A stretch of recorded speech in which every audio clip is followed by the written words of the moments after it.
Hey guys, this is Cree. Welcome to the right side of 50. Checking in again, just to let you guys know, still trying to work everything out here. Just wanted to talk again more about life balance and mental health. Um, I discussed in the last video, just touched a little bit on my father and, his condition. Just not being very good right now. He's still in the hospital. So I'm trying to, we're playing everything by ear. His wife is keeping me in the loop to let me know what's going on with him and, his improvements and things like that. So I know he was at a point where he didn't recognize anybody. Um, so we have to wait until he comes out of his I think they medically they sedated him. So it's some things going on there. So trying to get the work balance with what's happening at work. um that my big challenges at work, and then I've got the thing going on with my father. um I have a girlfriend. She's like a sister to me. She's also in and out of the hospital. She's in and out of, well, she's in rehab now, but she's been in rehab several times.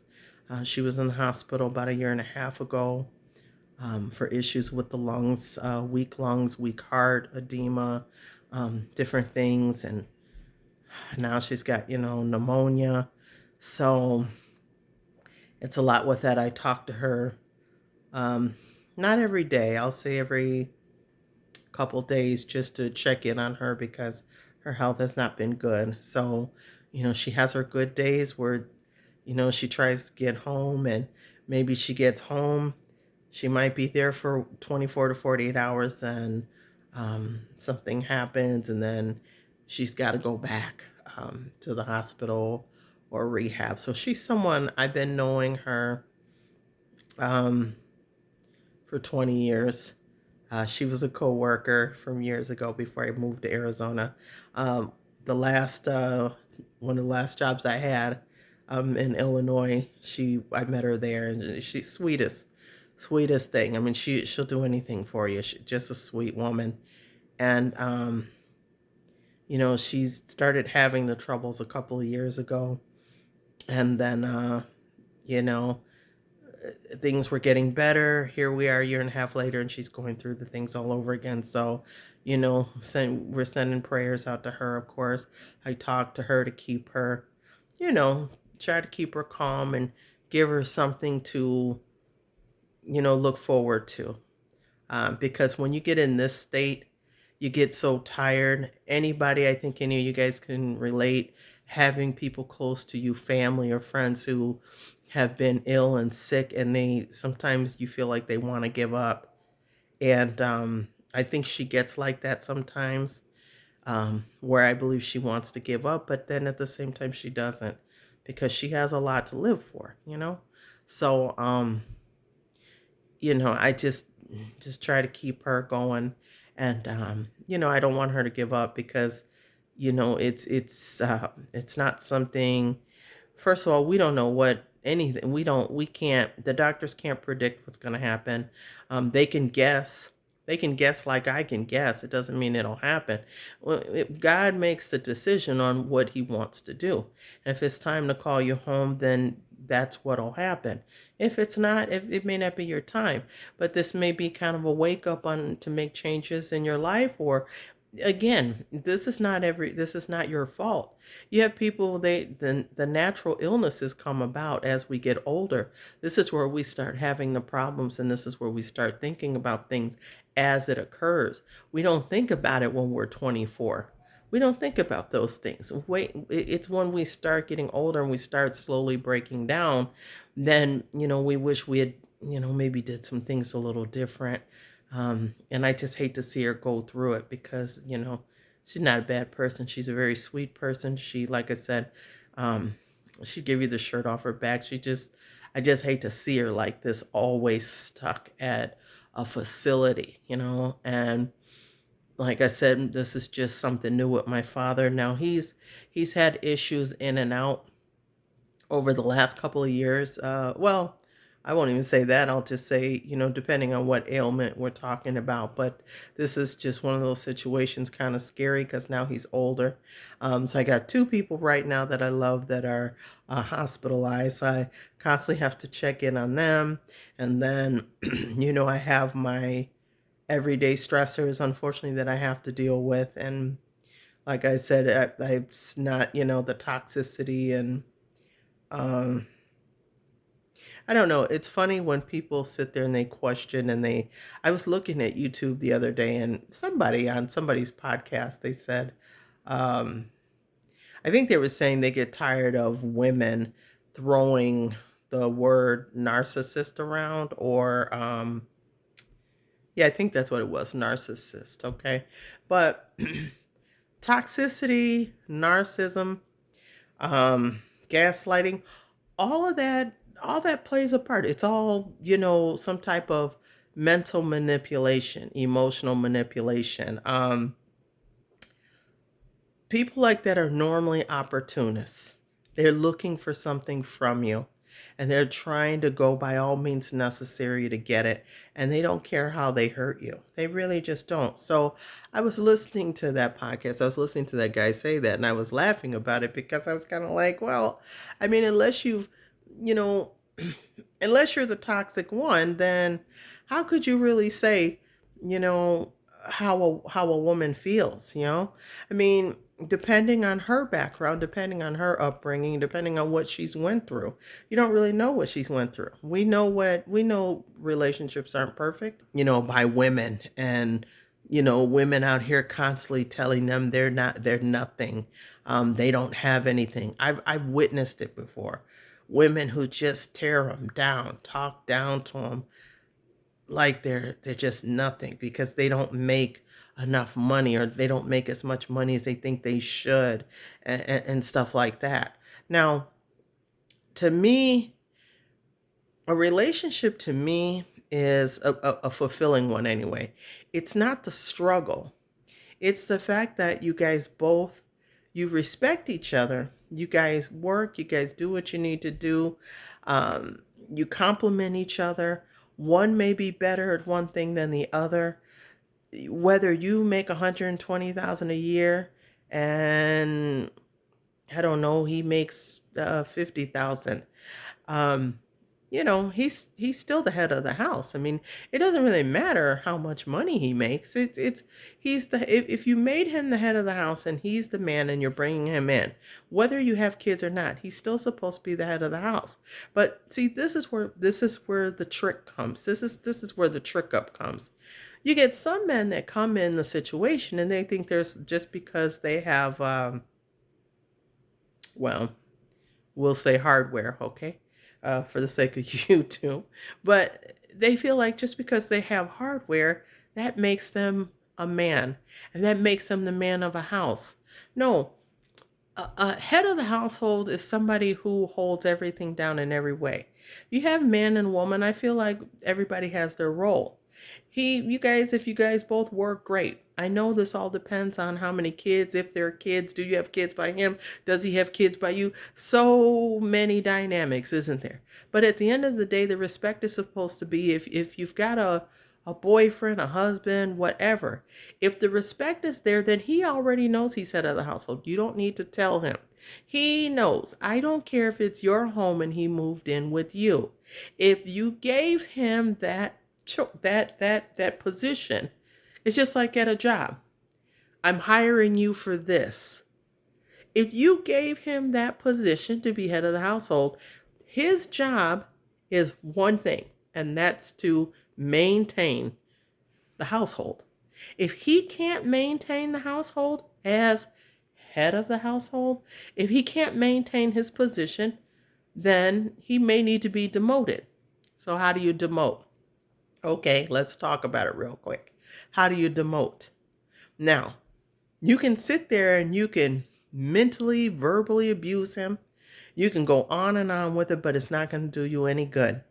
You guys, as a couple, you have to figure it out. You have to talk. It can't be one person compromising and not the other.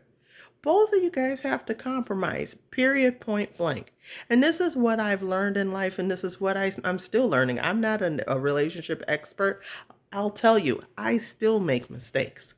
But sometimes you get in that mindset, you know, you know how you give somebody, what's the saying? You give somebody an inch and they take a yard. Some people take 20 yards and they go too far with it. If your job is to be head and this is what you wish to do, this is your natural place, then my job is really just to, give my opinion. We talk about it and, I, no, well, that may not be a good idea, blah, blah, blah. I'm here to give you ideas and we talk about it together and then we come to an understanding. Some men take that to another level and they think they're supposed to just, whether they're being a man is not whether or not he has a job. That's not what I'm saying because everyone's situation is different. He may be, what do you call, he may be disabled and getting some type of check. I don't know. You guys had that understanding from probably from jump, but I'm not talking about that. I'm talking about men who come in with the intentions of not thinking they're supposed to do much of anything. Okay. It's sad that this world has come to the point to where we always have to go back and forth on who does what, how much this person does, how much money this person makes, how many bills they paid, this, that.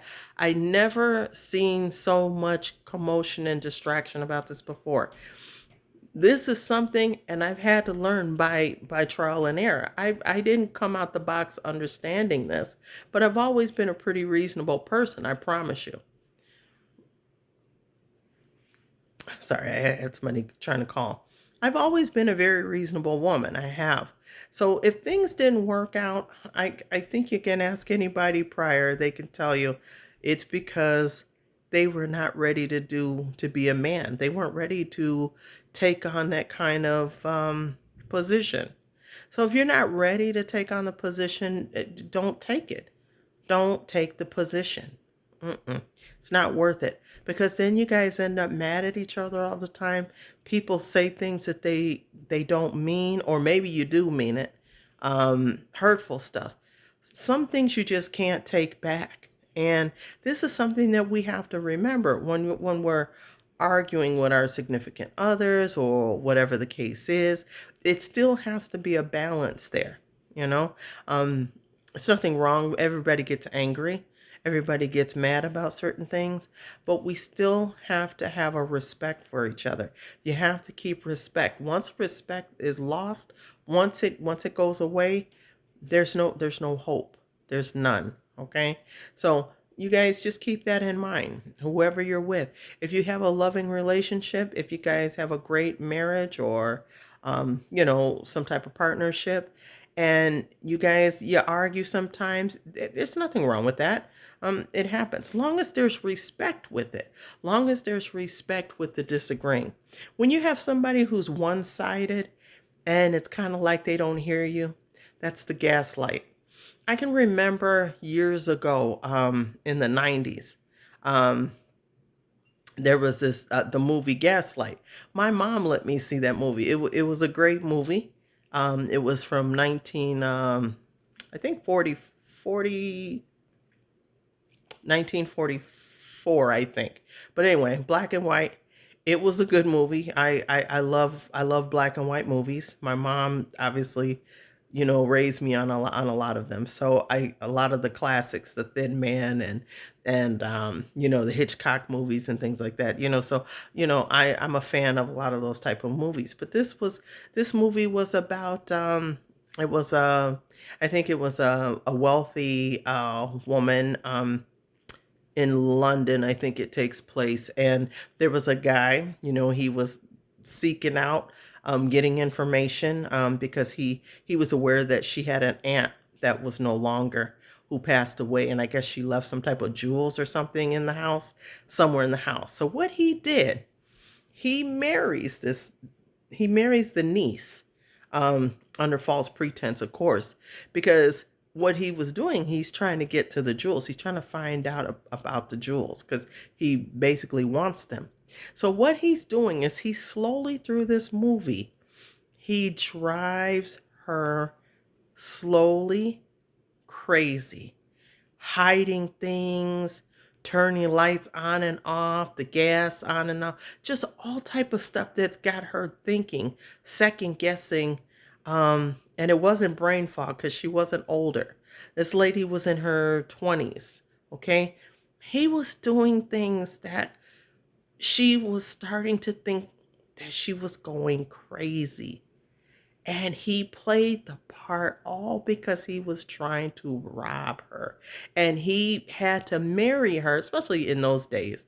You know, you can't just lay up with some man. I mean, it just wasn't society standards, okay? So he married her. And what he was doing, he was trying to drive her crazy so he can have her committed so that he had time to try to locate those jewels in the house. So I'll let you guys watch that movie if you haven't seen it. It's and I know they've remade it a couple of times, but the 1944 one, that's the best one. Yeah, with I think her name, I think it's Ingrid Bergman, I think is her name.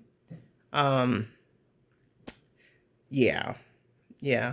And yeah, I think it's Ingrid Bergman and Charles Boyer. So take a look at that and just understand. So, my main point of talking about that is in the 90s, the late 90s, when I was dating somebody for ended up being a long time, but um we it was something. I can't remember what it was. I don't remember what it was. He had a sense of humor like me, and I told him, I said, what are you trying to gaslight me? I said, that's not what I did. It was like he was telling one story and I was like, no, that's not how it happened, whatever. So I told him, just like I told you guys about the movie. So we ended up sitting and watching it, and it was a good movie. We always did those things together. We always watch movies and sitcoms and stuff together. And he's seen it and he laughed. He was like, no way. He's like, that's not what I'm doing you. That was just the fun that we had with it. So here we are, fast forward. Now we're not together anymore, but you know, 2025, here we are. Last couple years, people throw the term around and things like that. That term has been around even before I noticed it, okay? Because the movie's been out again. It was 1944. But it's just to get you to understand how people work on your mental. They work and they try to screw you over in every way. And I don't care if it's a nothing ass man, a nothing ass woman. I don't care. You can look at it either way.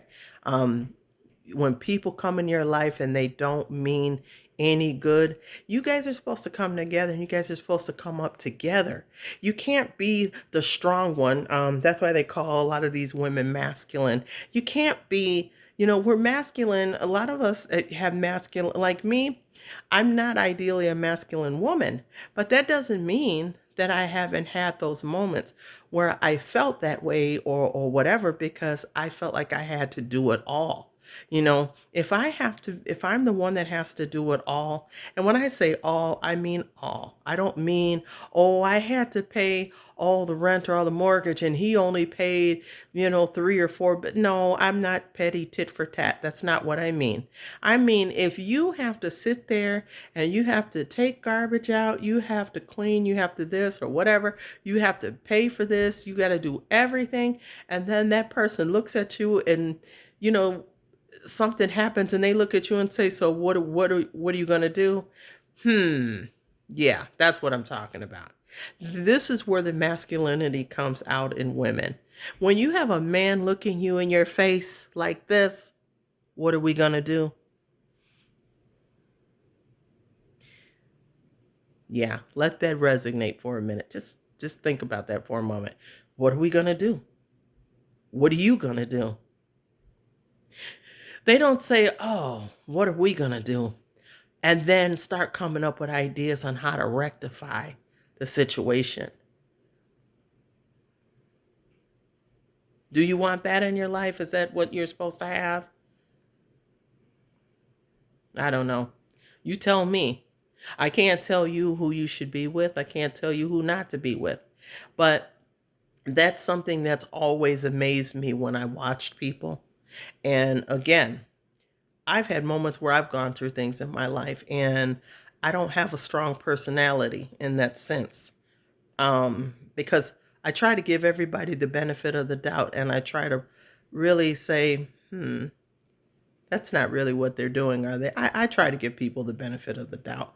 But when a person is constantly over and over trying to master manipulate you or just mind, just screw you over, um, it's just, you see it. It builds, it builds, it builds. So these are things that people have to think about, when they enter these new age relationships. Are they good for you? Or are they not? Everything's not black and white. Black and white is some people are. I'm one of those people, I wish I was black and white like that. I wish my whole life I was. But you know what? If I was black and white like that, then I wouldn't be me. I would be somebody else. That's not me. I am one of those people, you're guilty, you're innocent until proven guilty. I don't do it the other way around.